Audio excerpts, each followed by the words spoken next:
The meditation part of the service helps prepare the space, helps prepare us internally to be able to receive whatever we're going to get this morning. So at this point, I just invite you to settle into your chair. Maybe that you need to wiggle around, get comfortable wherever you are. Open your heart, open your ears. And I'm going to do a reading from Ernest Holmes' 365 Days of Meditations. He starts off from Isaiah, chapter 65, verse 17. For behold, I create new heavens and a new earth, and the former shall not be remembered nor come into mind. Nothing is ever twice alike. It is said that the physical body is never more than a year old, that we discard many bodies through this life. Everything is continually being recreated, and it literally is true that the creative spirit is forever making a new heaven and a new earth. We must permit it to make them new for us. I empty my mind of every thought of fear and doubt. I condemn no one and no thing, not even myself, forgetting that which is past and having no fear for the future. I live today as though the new heaven and the new earth were already accomplished facts in my experience. I live in harmony with people and with all the situations that surround me. I see and feel the presence of God running through everything. I have complete faith that this divine presence reveals itself to me in every thought, in every word, and in every act. There is nothing in my past and nothing in my thought about the future that can anyway deny me the pleasure and the privilege of living today as though everything were complete and perfect. For behold, I create new heavens and a new earth, and the former shall not be remembered nor come into mind. My whole expectancy is of much more, of good and of better. The future is bright with hope and fulfillment. The present is perfect, and no past failure mars today's understanding. Given that this month we're focusing on vision, I want you to take this reading when you go into silence and know that there is nothing standing in the way of you and your vision. So let it come.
So holding on to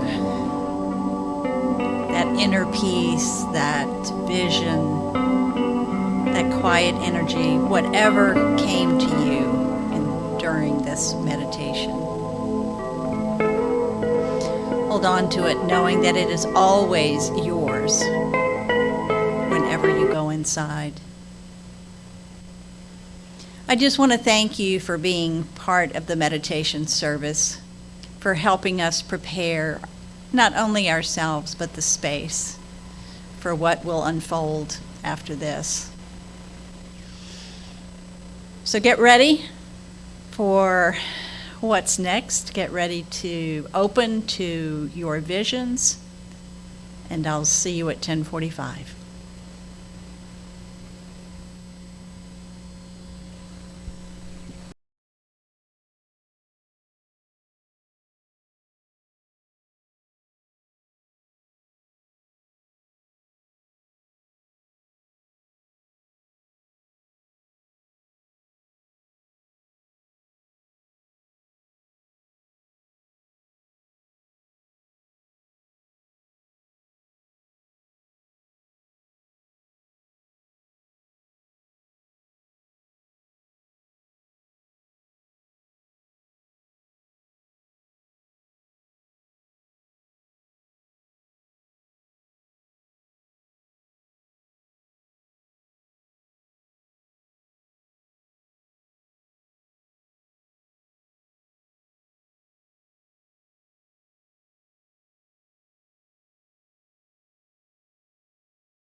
Woke up this morning with my mind set on spirit.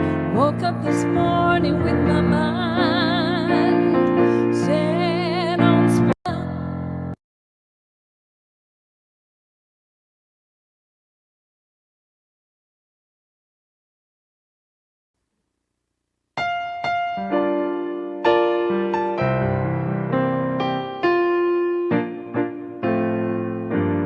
Woke up this morning with my mind set on spirit. Woke up this morning with my mind set on spirit. Woke up this morning with my mind set on spirit. Hallelujah, hallelujah, hallelujah. Singing and praying with my mind set on spirit. Singing and praying with my mind set on spirit. Singing and praying with my mind set on spirit. Hallelujah, hallelujah, hallelujah. Walking and talking with my mind set on spirit. Walking and talking with my mind set on spirit. Walking and talking with my mind. I'm set on spirit. Hallelujah, hallelujah, hallelujah. Woke up this morning with my mind set on spirit. Woke up this morning with my mind set on spirit. Woke up this morning with my mind set on spirit. Hallelujah, hallelujah, hallelujah. Hallelujah, hallelujah, hallelujah.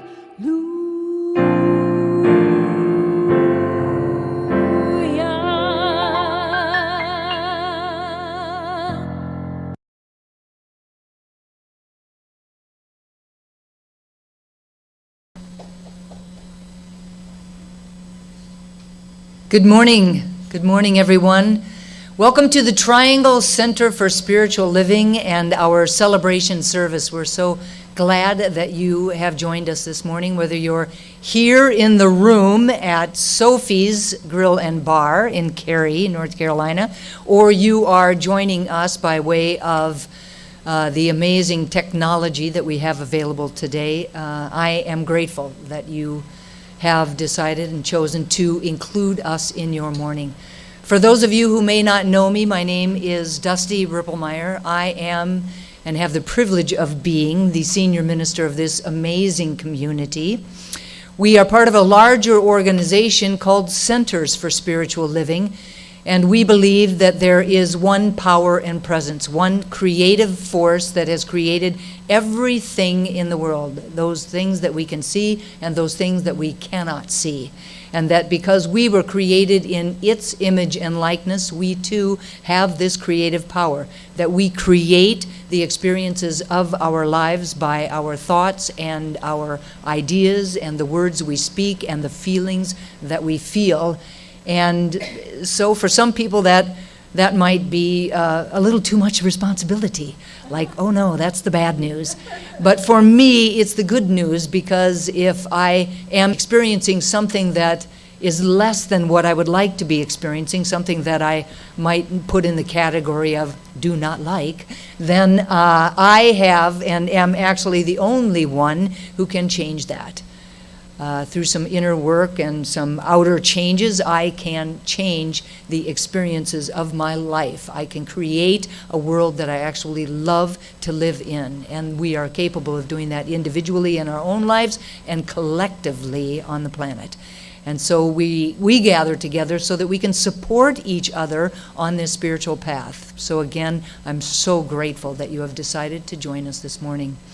Also, something I'm grateful for is the lovely Marianne Hardy, one of our licensed spiritual practitioners, who facilitated a beautiful meditation today, if you participated in that, creating the container for the rest of our service to unfold within. And speaking of Marianne Hardy, I would love to welcome her back up to the podium.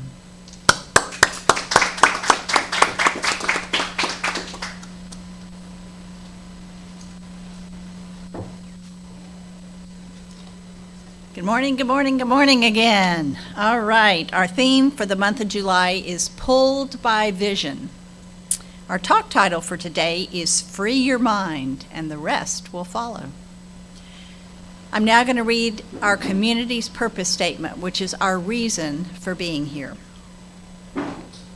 Our purpose is to inspire, educate, and empower individuals to experience themselves as unique and individualized expressions of God, the love intelligence that governs the universe.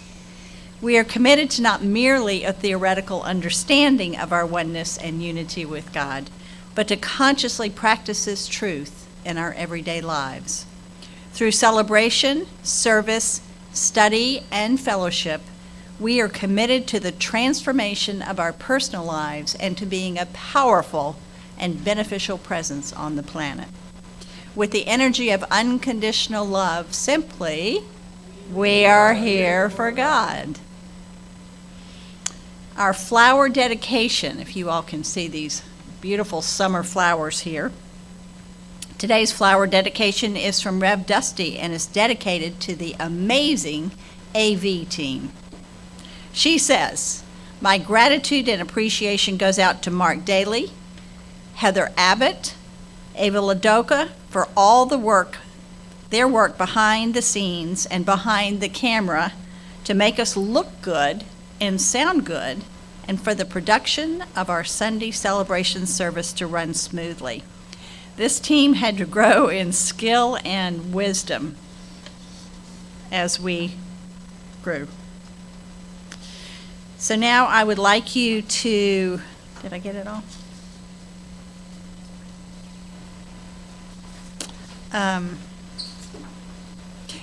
Since we first began to stream from the sanctuary, and then again as we shifted to streaming through StreamYard from our homes, and now once again as they maneuver through the ins and outs of a hybrid service.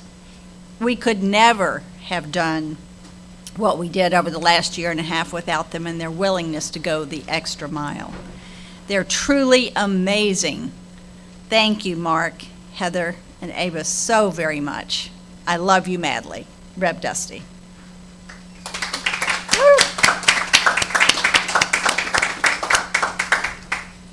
You all have no idea how hard these people have worked. So now I just invite you to get centered, to get quiet. If you want to close your outer eyes, whatever it takes, to just settle in. Let a deep breath out. And just let the sounds of the healing crystal bowls wash over you.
Good morning, everyone.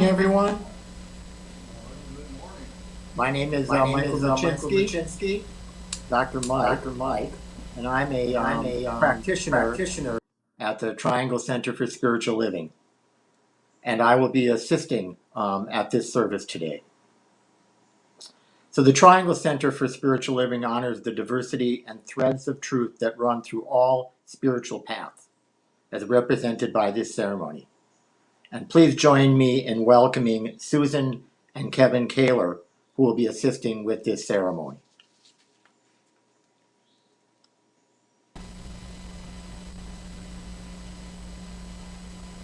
Christianity is the path of Christ consciousness, love, and forgiveness. Buddhism is the path of perception and understanding. Judaism is the ethical path of living by sacred law. Baha'i is the path of unity and peace. Islam is the path of submission to the will of God, the highest calling. Confucianism is the path of deliberate tradition. Taoism is the natural way, the path of ultimate reality. Native American and shamanic tradition are the paths of timeless spirituality. Shintoism is the path of tribal ancestry. Hinduism is the path of knowledge, action, and devotion. Science and mind, and spirit is the path of the divine principle of love and law. And the heart represents the one heart, the one love that resides at the center of all people and all beings everywhere, with no exception. May peace prevail on earth and through the followers of all paths. Thank you. So now I'd like to have you join me by turning within and joining me in consciousness as I speak an invocation for this service today. So I know that even as this service begins, that it is perfect, it is whole, and it is complete in the mind of God. I speak a blessing on the volunteers, the audiovisual people, and all those who came before to set up the sanctuary and prepare the environment as a sanctuary for love. I speak a blessing on Reverend Tom, the minister speaking today, knowing that his message will touch each of us in a very unique way, as unique as we each all are. I speak a blessing on Jessie Powers, our guest musician today, knowing that her gifts and talents in music and singing will enhance this service and bring joy. So I ask you to join me by saying, "And so it is," as we begin. Today's reading is from Ernest Holmes, and he says, "All creation is a manifestation of the delight of God. God seeing itself in form, experiencing itself in its own actions, and knowing itself in us as us. For the highest God and the innermost God is one and not two. Although God is what we are at the same time subject to its exact laws that govern everything. Let us then learn to recognize ourselves as creations of God and find delight in using the law of God to enhance its expression through us, as us, and what we are." And so it is. I'd like to have you join me and welcome Jessie Powers.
have to just believe. Living life is a physical kind of spirituality. It ain't just in the movement of your mind, it's the movement of your feet. It's the steps that you take. It's the body alive. It's the love that you make. It's the way that you ride. So I'm gonna rise up from my bed, get into my body and out of my head. I'm letting go of holding on to the notion that something is wrong. I'm gonna rise up from my bed, get into my body and out of my head. I'm letting go of holding on to the notion that something is wrong. I'm incredible, it's beautiful, this life that I live. So I'm gonna hold my head high like the queen that I am, living my life for the wonder that it is.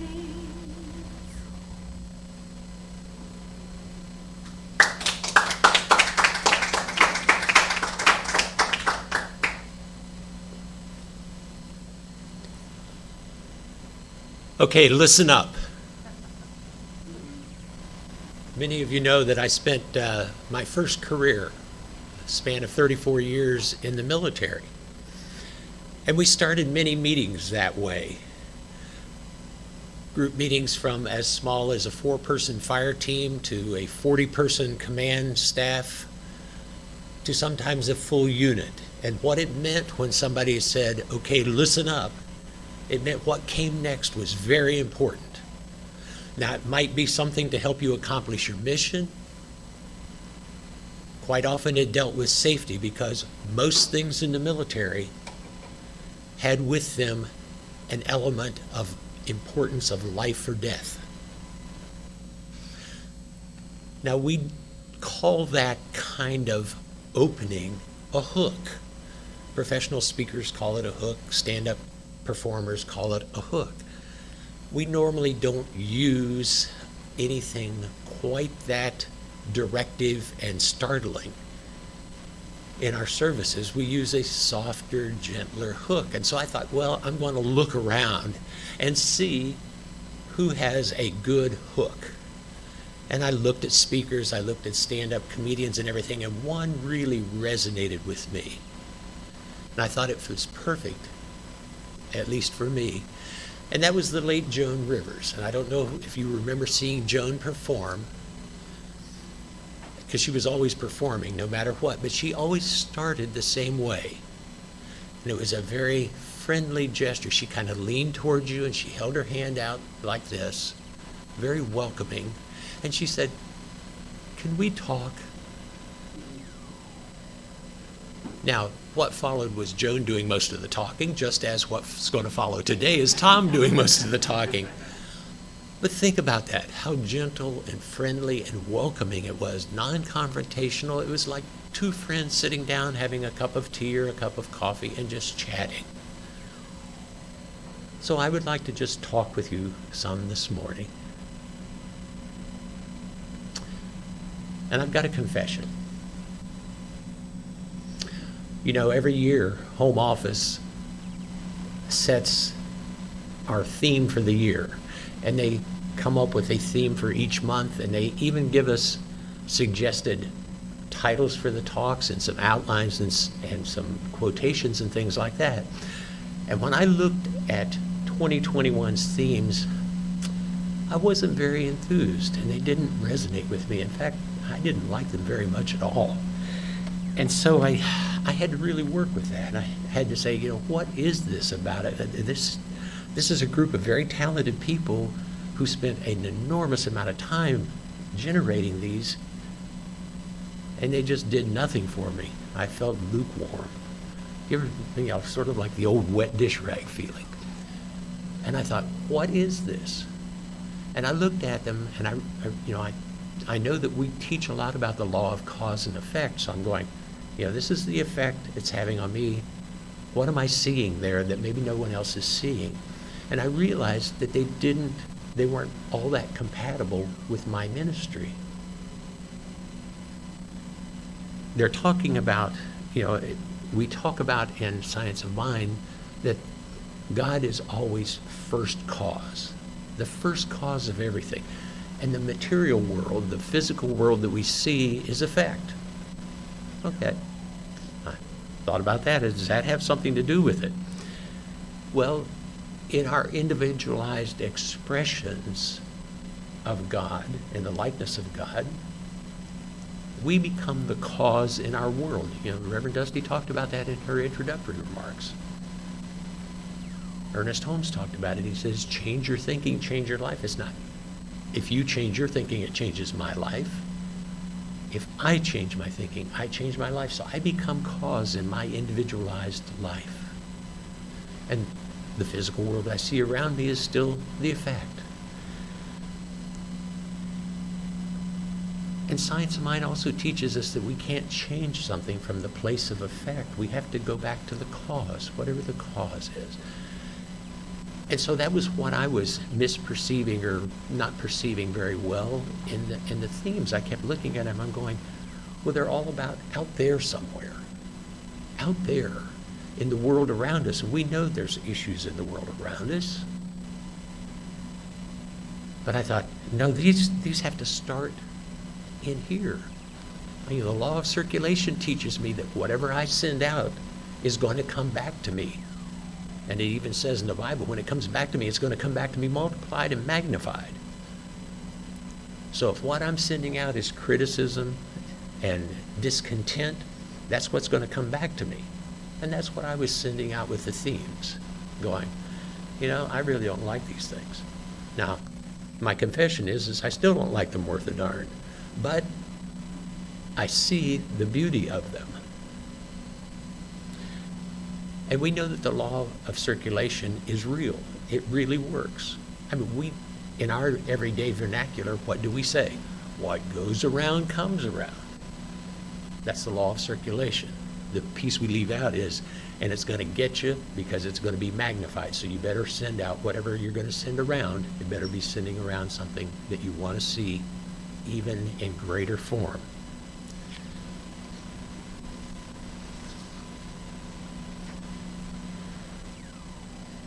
Now this applies to all of our choices. Every choice we make of how to act, how to react, our choices of our thoughts, our choices of our words, our choices of our actions. The law of circulation is always working for us. And I say it's working for us, whether you like the result or whether you don't like the result, it's working for you. But what I want you to know is we do make a difference in the world. And the way we make a difference in the world, it's by what we send out. It's by what we choose to do. It's by how we choose to act. And as an example, I want to share with you a story. I'm sure probably all of you have heard it. The story of the starfish thrower. This a young boy walks along the beach and he sees hundreds of starfish spread out over the beach, and he looks and there's an old man who's gently picking up one, tossing it back into the ocean. And then he goes to the next one, tosses it back into the ocean, and the young boy says, "What are you doing?" And the old man says, "The starfish are up here, the tide has gone out, the sun is coming up, and they're going to die if I don't throw them back into the ocean." And the young boy laughs and says, "There's hundreds of them. You can't save them all. What you're doing doesn't make any difference." And the old man smiled, very calmly reached down, picked up another starfish, threw it back in the ocean and said, "It made a difference to that one." What I realized was the issue I was having with the themes was they didn't fit my ministry very well. I'm a member of the Triangle Center for Spiritual Living, just like most of you. I just happen to be a member who's also a practitioner and a minister. I'm not a staff minister. I'm not the assistant minister, the associate minister, or anything else. I have my own ministry. It's a little ministry, a special focus ministry called Fully Free, Fully Alive. And I work in the field of spiritual recovery. I view my role not so much as a minister, but as a spiritual recovery guide. I describe it to people as it's the second 12 steps of the 12-step programs. Now, why this ministry? There's dozens of ministries. Why did I choose this one? Well, I didn't. It chose me. That's the way the call of Spirit is. It chose me. This is where I'm to be. But the reason I love it so is recovery and science of mind are compatible. So compatible, they're so interrelated that what we see when we work in this field is we're teaching the same thing. We just call it by different names. Science of mind teaches that we are spiritual beings having a physical experience. And we do that in recovery. Initially, folks in recovery don't realize it. That's my job, is to help them learn it, know it, and feel it. Our job as spiritual beings, and let me make sure I get this correct, is to commune, to receive, and choose. We commune with Spirit, with God. We receive guidance from God, and we make our choices based on our consciousness, where our consciousness is in every now moment. You see, recovery is nothing but another word for healing. And healing is what we do in Science of Mind. We've got a beautiful, I didn't bring mine with me, but we've got a beautiful 650 or so page book called The Science of Mind Textbook. And then it gives the rest of the byline: a philosophy, a faith, and a way of life. Recovery is a lifelong process. Science of Mind, living spiritually, is a lifelong process. We grow, we evolve in both. But what I know about recovery, it's inner work. It is primarily focused inward. So my ministry is focused inward, and what I was seeing in the themes was so much focus outward. And what I realized is it was calling me to take that theme and supply the inward focus piece.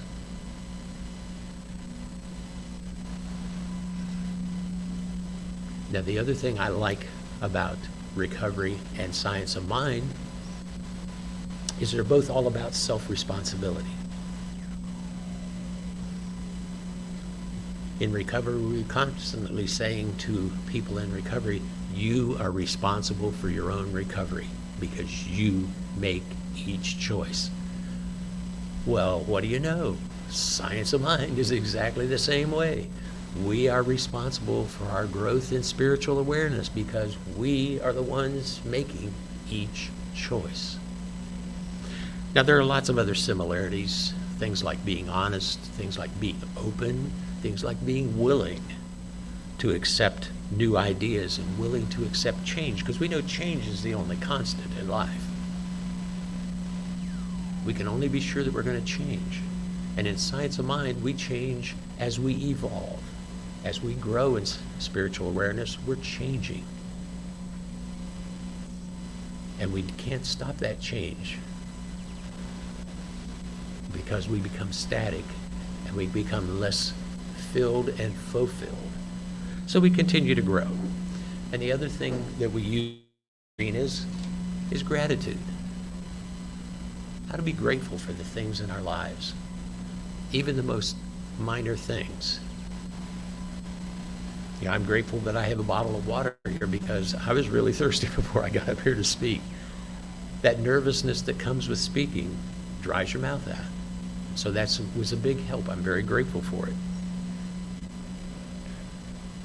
But I know this, and I learned this, that lasting change must begin with me inside, and then it can go outside into the world. And this is true of recovery, too. That change has to begin within the person, and then they can go out into the world and be safe, not live in fear of a relapse or whatever it may be. The same is true of us. We evolve by working, doing our inner work, and then going out into the world. So that means as I do take care of myself, I do that before I help others. Well, doesn't that sound selfish? All of us have an example that we probably all know. You've all been on an airplane. The flight attendant stands at the front of the cabin and says, blah, blah, blah, blah, blah, seatbelt, da, da. In the event of a loss of pressure in the cabin, an oxygen mask will drop down. If you are traveling with a small child or somebody in need of help, put your own mask on first, then put theirs on. Wow. How about that? Have we heard that before? I'll bet you've heard that in the words of Jesus in the Gospel of Matthew. And I printed it out so I could get it right here for you. It's the 22nd chapter of Matthew, verses 35 through 39. Now, I will tell you before I start, my second career was a 37-year career as an attorney, and it overlapped. It started while I was in the military. So this story has significance to me. And it says, then one of them, which was a lawyer, of course, asked him a question, tempting him and saying, Master, which is the great commandment in the law? And Jesus said unto him, Thou shalt love the Lord thy God with all thy heart, with all thy soul, and with all thy mind. This is the first and great commandment. But then he never even took a breath and said, and the second is like unto it. Thou shalt love thy neighbor as thyself.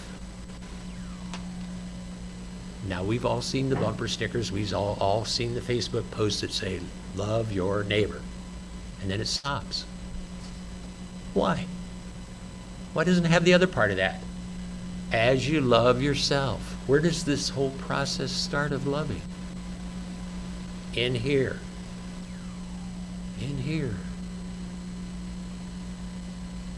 Almost everybody I've ever talked to in the field of recovery has started off not loving themselves. Almost all of us have started off in our consciousness at stage one, the to me stage. I'm a victim. The world is happening to me. No, it starts in here. It starts in here. We start by loving ourselves. We teach in Science of Mind that who we are begins with the feeling of love. Why? Because we're created by a loving God out of the very substance of the divine. We are created out of love.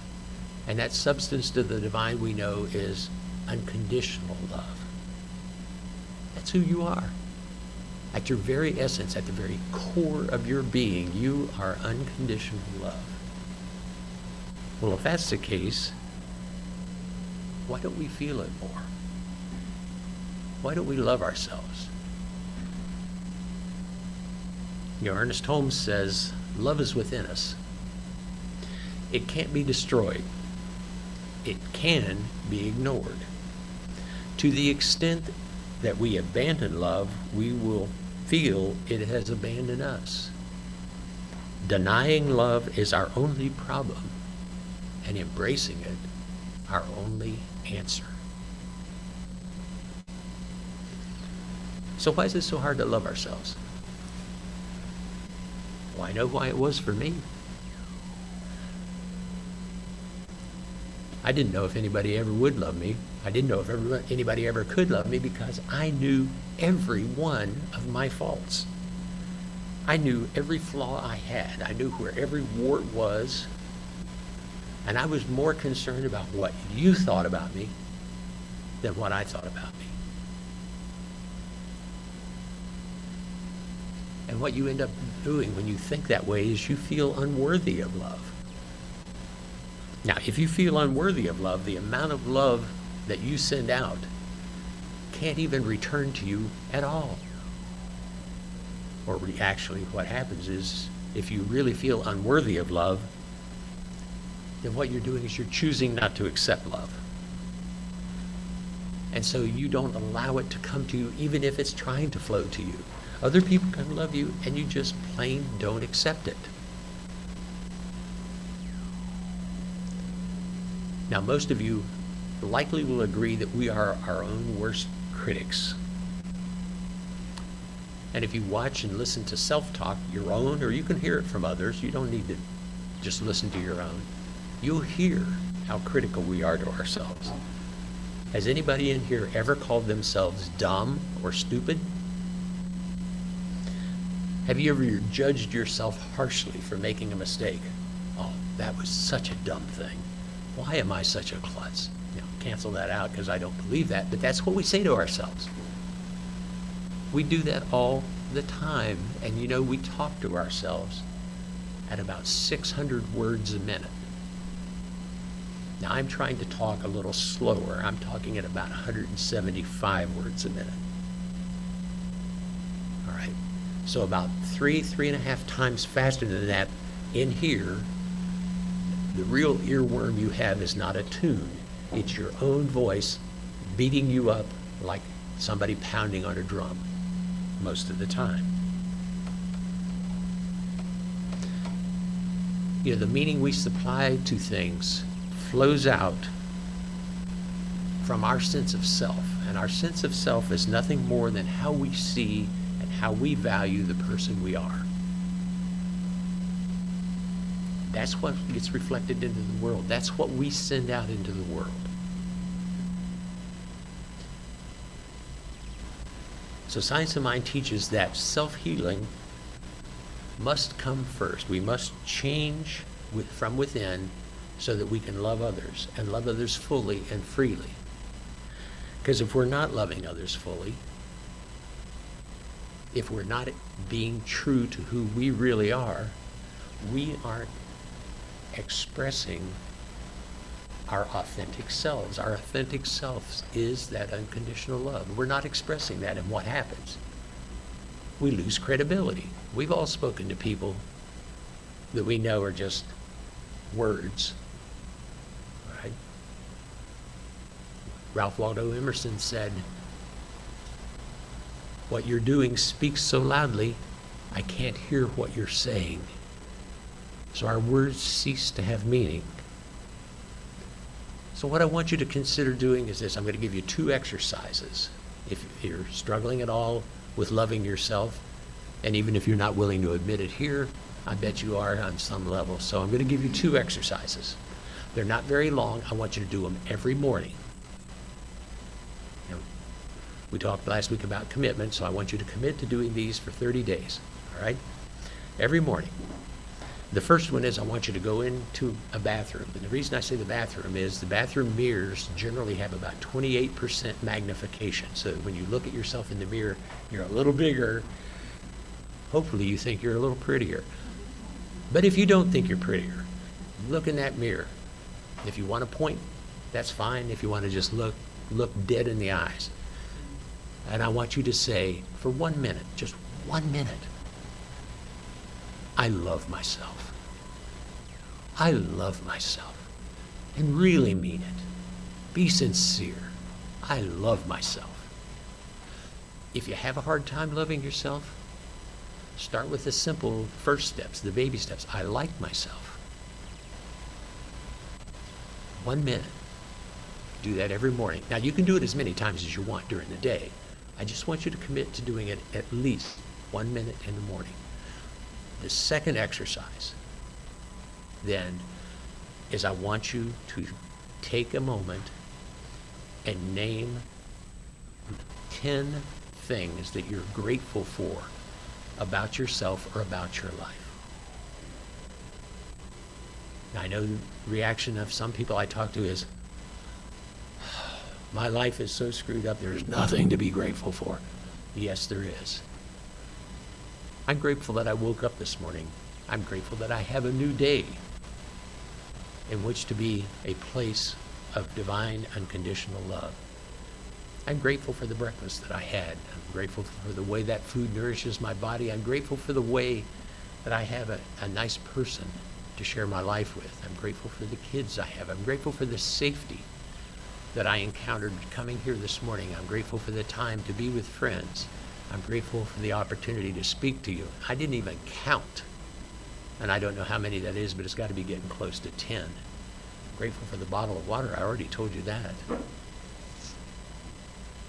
Do that. Do those 2 exercises every morning, and what you're going to find is in a few days, it's easier. It's easier to move from I like myself to I love myself. And a few more days, it's going to feel so much better. And at the end of 30 days, you're going to be standing up straight with your shoulders thrown back and a smile on your face when you look in that mirror and you go, I love myself. Okay.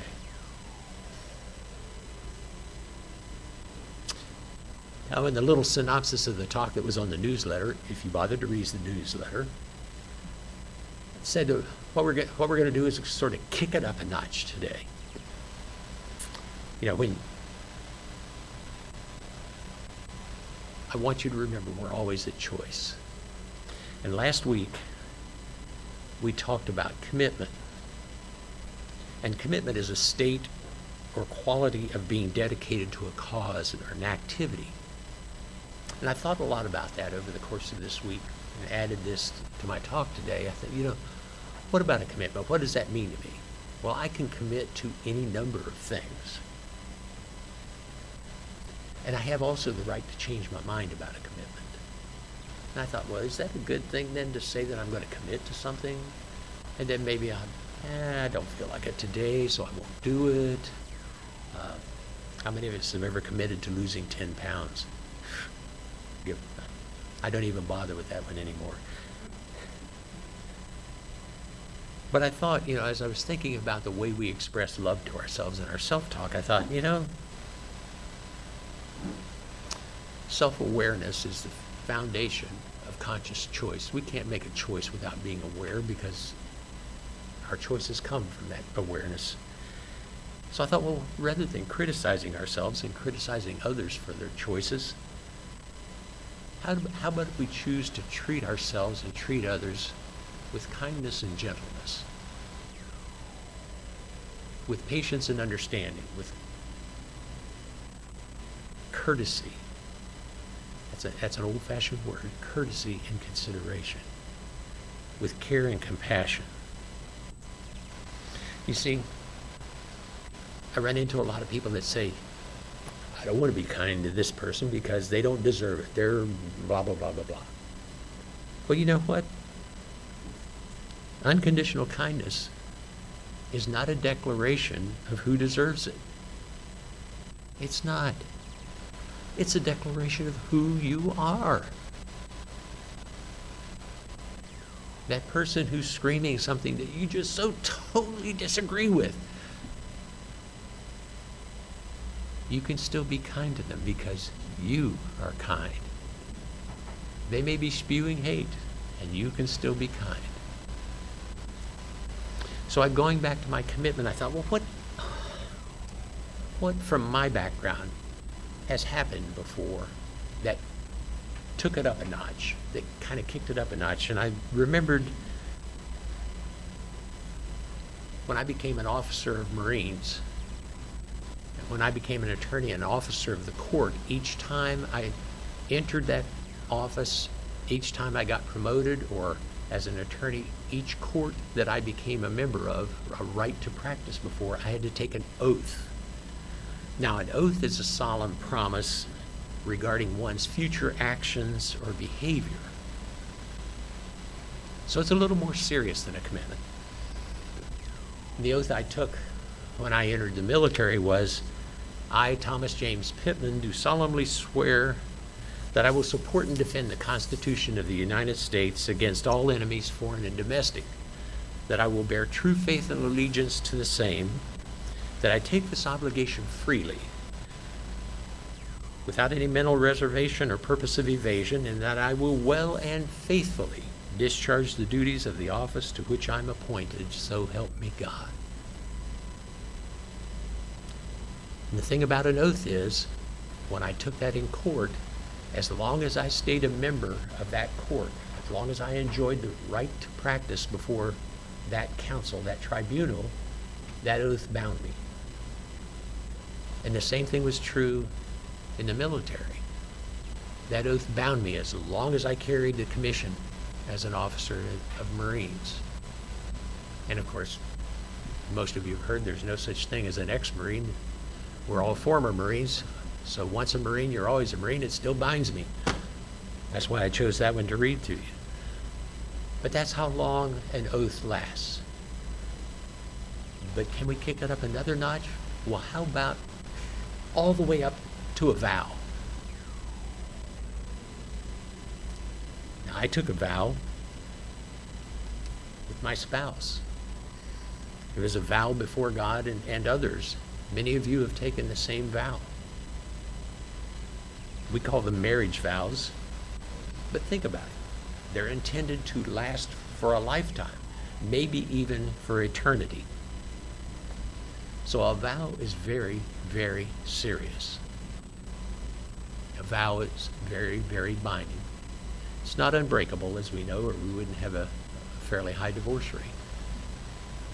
But the intent is that it's there and it's to last for as long as time exists. So I'm going to ask you, are you willing to take a vow to love yourself? How many of you are willing to do that? Anyone? Okay. If you would then, please rise.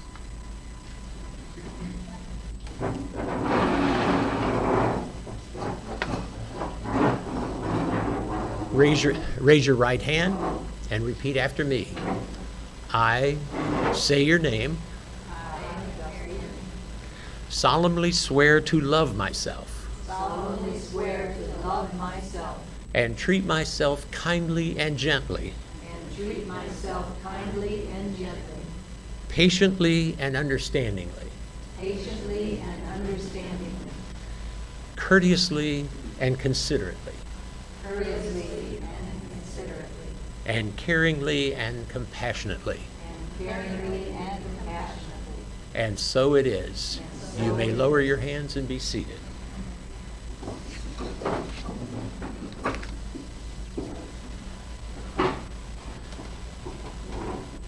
And so it is. If you would, and feel comfortable doing so, close your outer eyes and turn within.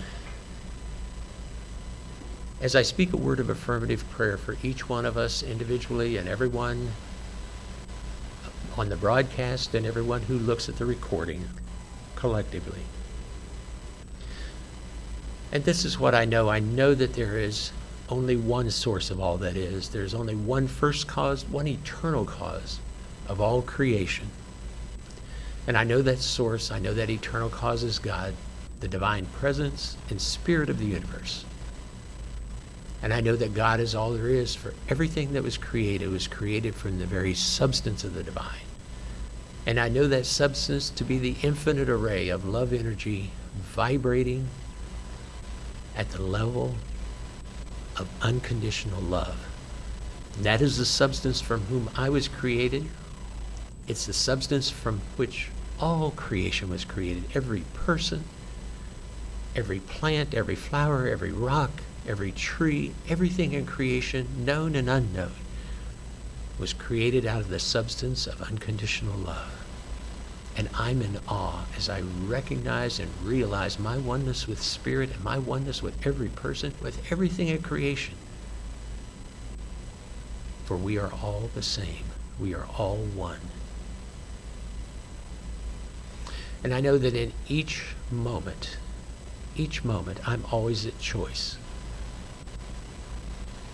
And I can choose to think, speak, and act from my head space, that space of fear and doubt and judgment and criticism,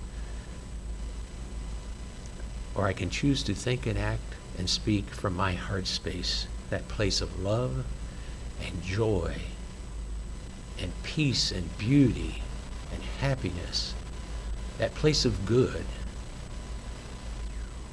How wonderful that place is. And I know that Spirit and the universe conspire for my good. They conspire for me to know the love that I am. And so I vow to love myself. And I know that as I love myself, I grow, I evolve, and the change is always beautiful, always fulfilling. How wonderful that is. And I'm so grateful. And as I know this is true for me, I know that it's true for every one of us. Every one. As we love ourselves, we blossom and bloom like the most beautiful flower. How wonderful. And I'm grateful. I'm grateful for my oneness with Spirit. I'm grateful for my oneness with everyone else and with all creation. I'm grateful for the opportunity to blossom and bloom in love. And I'm grateful for the fulfillment of this word, for I know it's already fulfilled in the mind of God. And so I release this word into the law. I know that the universe always answers yes. I know that this word is perfect and good and true, and I don't need to do anything except get my bloated nothingness out of the divine circuit and surrender myself totally to be the expression of God in physical form. For that is who each of us is. And so I join with the universe and ask you to join with the universe and me in affirming this truth, this vow, by saying together, and so it is. Thank you.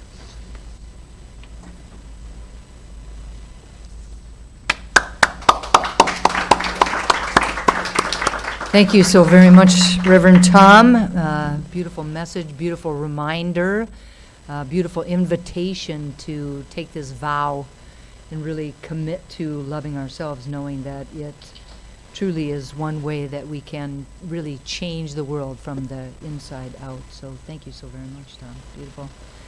It is now time for our conscious giving. It is that time of the week when we take the time to give of some of the abundance of our lives financially to support this community. And what I know about this time is that it is the perfect time to stand in gratitude, as Tom said earlier, to be grateful for the abundance that we truly have in our lives. I'm sure that each one of us can, if given taking a moment, could come up with any number of things that we that speak to our abundance and that we are grateful for, and knowing that gratitude, standing in that place, is actually generative, brings more into our lives to be grateful about. I also know that as Tom talked about the circulation and the flow of life, that as giving and receiving are one and the same, and as we give out of our abundance, that we get into that flow and stay in that flow, and truly recognize that giving and receiving are one and the same, and that we can't have one without the other. I know that our giving helps to support this community in all of the things that we do, and that it adds to the experience of sufficiency on the planet. So let's do our offering affirmation, and we'll do it as a call and response. I live in an abundant universe that blesses and prospers my life. Live in an abundant universe that blesses and prospers my life. I give with gratitude, knowing God is my source. I give with gratitude, knowing God is my source. And so it is. And so it is.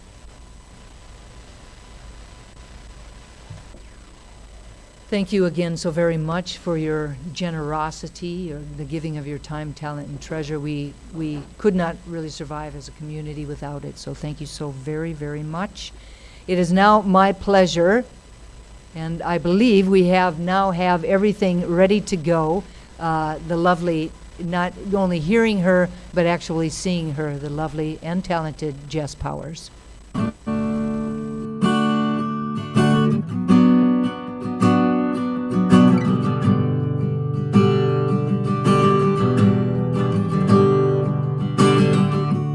So many years I've hidden, so many lies I've told. The ignorance of youth, or a woman too afraid of truth. So many things mistaken, so much guilt I hold. Buried alive, a weight on my chest, stole my breath and I went cold. And how I long for the warmth of love, for the softer side of me. The time is now, I shall be free. I forgive myself. I forgive myself. I forgive myself. Oh, I forgive, I forgive, I forgive, I forgive myself for everything.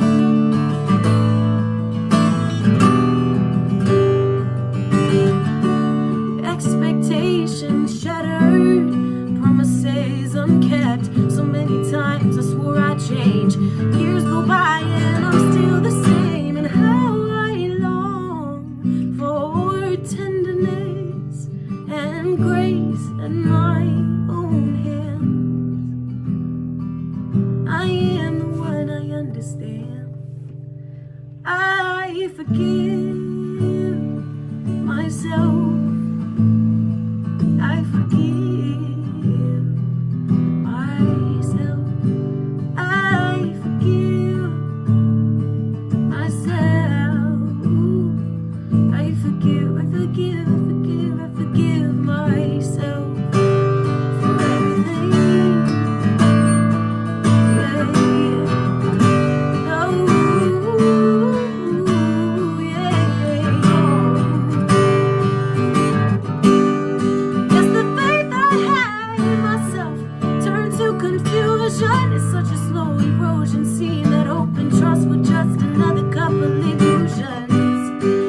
Somewhere deep inside I realize I am worthy. I am somebody who can be relied on. So I'm gonna put my faith in me. I put my faith in me once again. I have found redemption. I put my faith in me. I put my faith in me once again. Oh, I have found redemption. I forgive myself. I forgive myself. Oh, I forgive. I forgive. I forgive. I forgive myself. I forgive. I forgive. I forgive. I forgive myself for everything.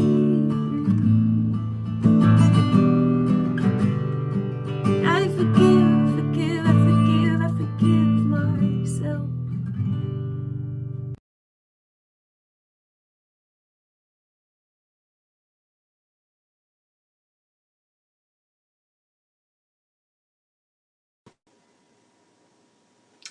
Thank you, Jesse. Thank you, Jesse. I do also agree that's a beautiful song, and I forgive myself also. So if anyone at this time would like prayer, you can please go to our website at the Triangle Center for Spiritual Living. And on the homepage, up in the right-hand corner, you can click on the button and fill in the request form, and those prayers will be sent to the practitioners and ministers for you. So now, in the comfort of your home, or if you're at the service live, please stand for our July affirmation. It is a call and response, and I will not be hearing you, so please say it with meaning and repeat after me. Divine Spirit is powerfully flowing through me. Divine Spirit is eternally expressing as me. I affirm these spiritual principles of creativity. I know that I am a co-creator with the divine. As I listen for and to the divine wisdom within me, I commit to the highest vision for my life. I am guided, fueled, and sourced in each and every moment. I am transformed by my vision and by my commitment to it. I keep my mind stayed on the truth and know that all is well. And so it is. So it is. So before we leave, please turn within. And if you're comfortable, close your outer eyes and join me in consciousness as I speak a benediction. God is all there is. And when I say God is all there is, that includes absolutely everything. All possibility and all action, for Spirit is the invisible essence and substance of all form. And whether life exists in a objective or subjective state, or whether it's visible or invisible, it doesn't matter. All is still Spirit.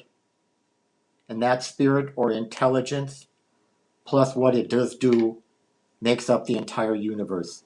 And that includes each one of us. God is all there is. We are all one. So from this place of consciousness and knowing, I affirm that God is love. And I'm not very biblical in quoting different verses in the Bible, but I know somewhere in there it says that all of what belongs to God belongs to each of us. So this love is inherent in who we are. We don't have to seek it. We have to align ourselves with it. For God is an inlet into each of us, and none of us, anywhere or anytime, can escape that inlet. So that love is inherent. Our choice is to express it. Our choice is to align with it. And Tom's two suggestions to take home with us this week, to love ourselves in the mirror and be grateful, are all tools to allow us to become that outlet for love, or whatever else we may be affirming in our life, or abundance, or peace, or kindness, or generosity. All of these qualities of God are inherent in us. Every one of us. We have no choice. The choice we have is to be the outlet, the expression.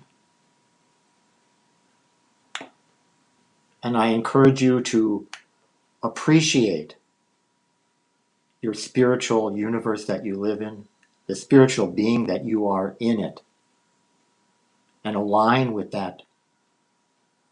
And you will find a deep peace, and the love, you will align with it. So it is from this place that I am grateful for being a part of this service, for Tom's beautiful message, for Jessica's incredibly wonderful songs, for everyone's participation, those in attendance, the congregation. We wouldn't be here without you. Thank you so very much. I love you all, and so it is. And so it is. Thank you all so very, very much for joining us today. Thank you for your patience as we navigate this technology and our new hybrid service. And have a really wonderful week.